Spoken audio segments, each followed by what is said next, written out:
Stable salt reactor consists of reactor core, fuel assembly, condenser, boiler tubes, heat exchanger, and impellers. In the reactor, the boiler tubes provide heat for the initiation of the fission reaction inside the fuel tube. As fission occurs, heat is released and is absorbed by the primary coolant. The primary coolant passes heat to an identical secondary coolant through heat exchangers immersed in the reactor tank. Then, the secondary coolant tank takes up the heat, and thus the heat can be used to produce electricity, hydrogen, or other industrial purposes.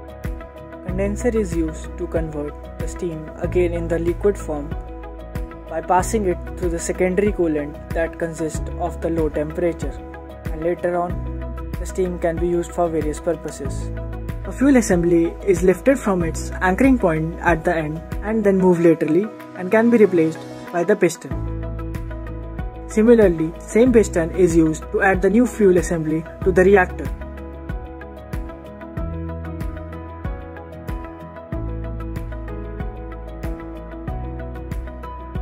As the nuclear reactions occurs, a large amount of heat energy is produced.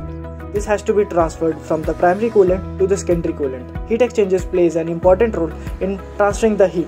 This figure shows that how heat is transferred from the heat exchangers to the secondary coolant. The coolant stored in the coolant tank can be replaced by using the vacuum pump gradually and steadily, and later on the new coolant is added through the mesh by using the refueling machine. Stable salt reactor is the solution to produce highly efficient, low-cost energy with a growing energy demand nowadays.